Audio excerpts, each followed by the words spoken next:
This is to help you improve your questions or to help structure your questions on the final question of section B of the first paper, paper 1, the thematic study. So it's either crime and punishment, warfare, medicine or migration. Some people will have moved on to that. So remember, 20 marks, 4 of those are for spelling, punctuation and grammar. So key terms are really important. To get that 4th mark, you need to put in things like pious perjury, for example, or whatever key terms you've got. Otherwise, you're only going to be getting 3 out of the 4 of the SPAG marks.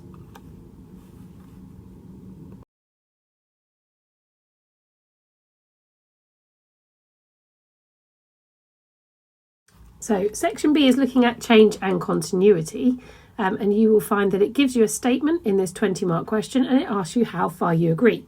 So you're not going to get the top marks unless you actually discuss how far you agree.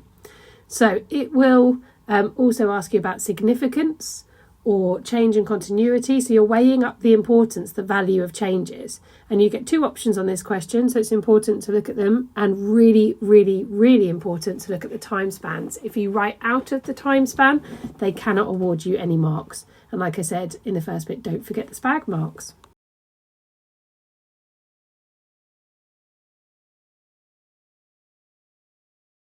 So if we're thinking about what the examiner is looking for your level 3, they're looking for an explanation, which shows some analysis. They're looking for accurate and relevant information, and they're looking for an overall judgment. So you really still, to get level 3, must answer the question. Okay, for level 4, it's all going to be focused on the question and you're creating an argument. So this is the difference between the 12 and the 20 marker. It's probably similar in size, apart from an introduction and conclusion, and you can use the same structures in helping you with therefore and as a result of, to help make sure that at least half your paragraph is explanation. But ideally we'll weave it all in together, but this is a good way of kind of making sure that you're hitting the top marks. So remember, start with your judgment. So your conclusion essentially is going to be your introduction, introducing any key points, and then you're going to make sure you work your way through each paragraph, linking it back to that specific argument. So that's the difference between this one and the 12 marker, where you don't need for the explain why, an introduction, a conclusion, and you don't need to necessarily connect up your paragraphs.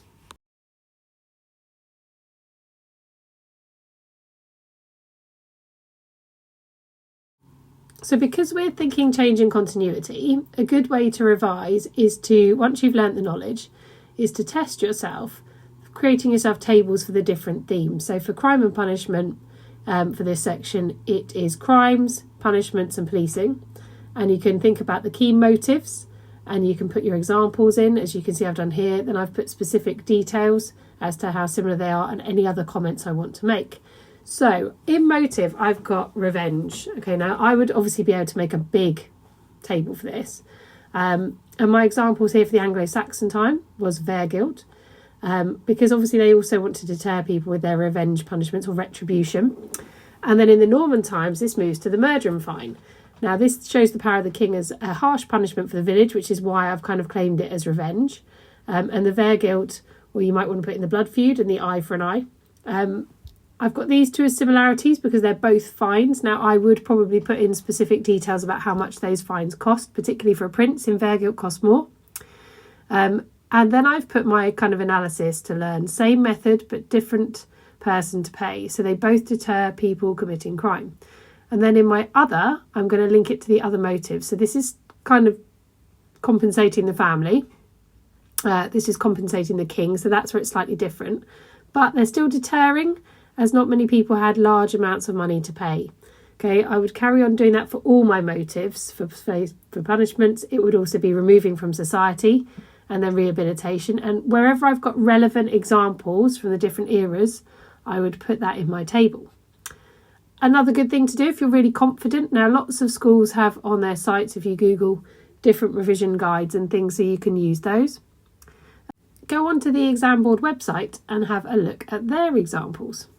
In the examiner's reports, they will have student answers. So they have different levels of student answers. So it's important you scroll down and you look at the comment that might say level 3, level 4, etc.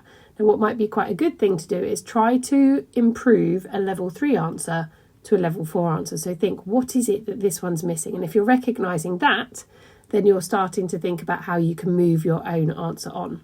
Another good thing as well is to go back through your old answers that your teacher has marked and make corrections from those.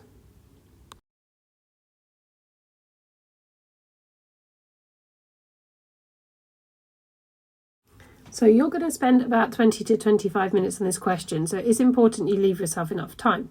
So the difference between this and the 12 marker is that you are not just explaining, you are answering the question. So how far do you agree with the statement is really important in your introduction, and maybe give it a quick justify as well. That will help you with that level 4. Now you will be given 2 bullet points by the exam board, and you will need to include a third one, and then you'll need to include your conclusion.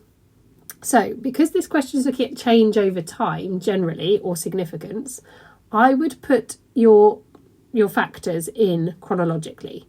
So if you're looking at the merger and fine, and you're later looking at, the bloody code, there's no point in starting with the bloody code because you're not showing the difference in the monarchs and their attitudes there if it's linking back to a big picture.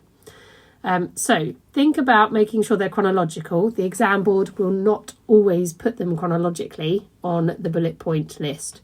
You also need to have that one more factor than the 2 that are in the bullet point list. And your conclusion, again, how far do you agree and what convinced you the most?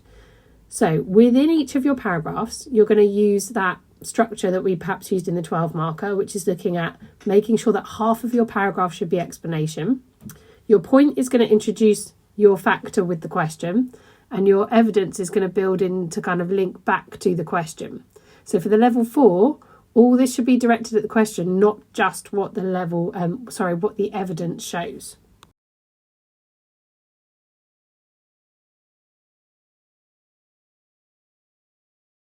So as you probably know by now, the questions are on a time period. So it's really important that you focus in on the area which the question is about. So is it about crime? Is it about punishments? Is it about policing? And the key kind of things that can come through, as you can see on the screen here. So example questions. The work of the Fielding brothers led to great improvements in policing in the years 1500 to 1900. How far do you agree? The establishment of Pentonville Prison was a turning point in the use of prisons in the year 1700 to present. How far do you agree? There was little change in the nature of criminal activity in the period 1500 to 1900. How far do you agree? The Norman conquest led to significant changes in law enforcement in medieval England. How far do you agree? So you can see they don't always give you dates. They might give you an era, so it's important to know your dates, your eras, and think about knowing your dates for the different factors as well. So picking out the important words there is really important, like great improvements or turning points, and you've got to little change. You've got to address those in your question and think about, well, yes, it might look like there's a change, but was there really a change? Was it really intending to do the same thing? Okay, so were they really deterring crime? Were they really deterring criminals from doing certain things, or were they actually rehabilitating them? So think about what it's specifically doing, the motives behind the question, and where there are similarities, which is why planning it in that table can be really useful and helpful.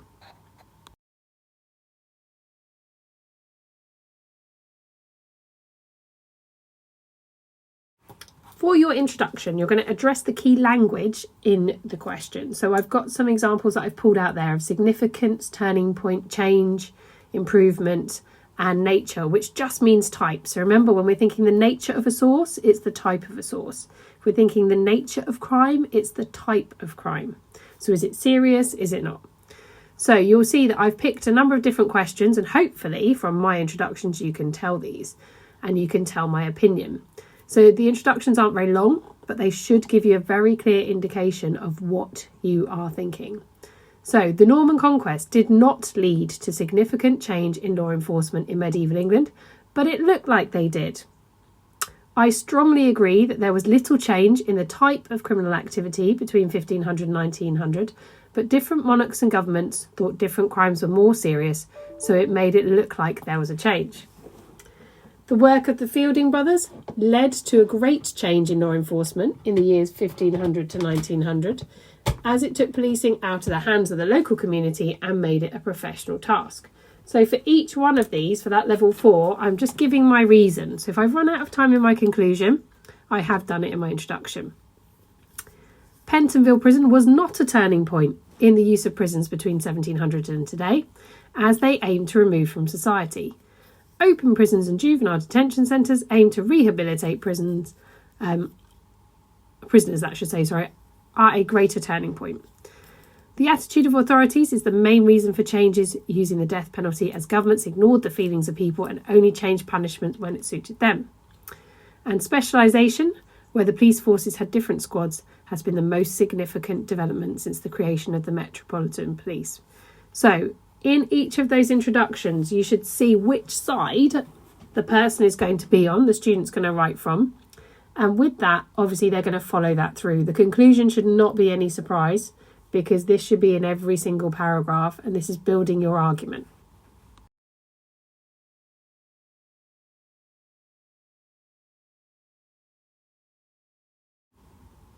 So you're going to have 3 main paragraphs. Now, the 2 bullet points plus 1 extra. So this one here I have annotated so you can see that half on the screen is explanation. So we're going to use the Pentonville Prison one, which was the establishment of Pentonville Prison was a turning point in the use of prisons in the years 1700 to present. How far do you agree? So the opening point then sentence is talking about Pentonville Prison. So Pentonville Prison did not change the use of prisons as a way of removing criminals from society. So this is linking to the argument that was in the introduction. It still aimed to punish prisoners and deter people from committing crimes. So that was giving that reason. So that's linking it to a bit of explanation. So then we have our evidence. When people were sent to prison, they had to suffer the separate system. This was the first time people were kept in individual cells. They were kept in solitary confinement for 18 months. They had hoods on their heads when they went to areas with other prisoners, such as chapel, exercise or work. Therefore, this was not a turning point, as it aimed to deter people by making conditions so harsh that they would not commit crimes again. It also still removed them from society, like transportation and the Bloody Code. On the other hand, this looks like a different method and a turning point, but it did the same thing. As a result, prisoners were still removed from society, but the government hoped to reduce the crime rate by making conditions so harsh people would not commit crime. The same as their aims with the Bloody Code and transportation. The old ways were not working. This was a new method. So, you can see the use of the word still, not a turning point, still, same, throughout, because that's building the argument that actually it was the same as before. You can see how it's linking back to the question, which is saying, well, it's still doing the same thing, and this is why it's still doing the same thing. And the evidence is quite specific. Now, for your 4 marks, remember for your SPAG, you need those key terms. So a key term would be Pentonville Prison, the separate system, solitary confinement, transportation and the Bloody Code are also in there. So thinking about using those key terms all the way throughout. So you will see down the side there, I've got wording of the question, the reason at the very start of the paragraph, then got evidence, and then I've got the explain, the therefore and as a result helps you to explain, and judge throughout. So still, same, all the way throughout. So you're creating that level 4 argument.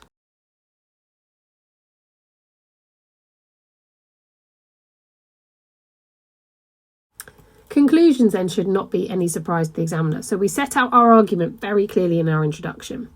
In our paragraph, so we've talked about Pentonville Prison, we would have had one on juvenile detention centres and borstalls.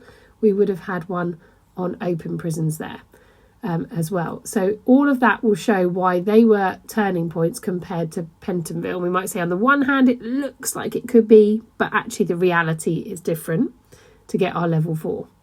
So our conclusion then, Pentonville was not the turning point in the use of prisons. So very clearly, we've said that all the way throughout, now we're stating it again. Juvenile detention centres and open prisons are a turning point, as governments were not just using prisons for punishments, but with the main aim of rehabilitation.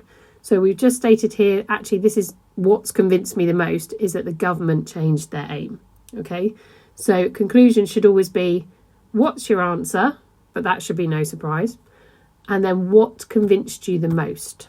Okay, and you can say why if you've got time as well. Obviously, we've said about the main aim being rehabilitation. So go through your textbooks, have a look, go through the exam board at the questions, have a look at the exam board websites and check out their past papers as well. You'll often find the examiner's reports there as well. Obviously, the ones that are to do with this kind of latest exam series will be locked because they're generally used for mock exams. But there's lots of examples on the Edexcel website that you can use to give you some practice questions, and there are 2 per paper.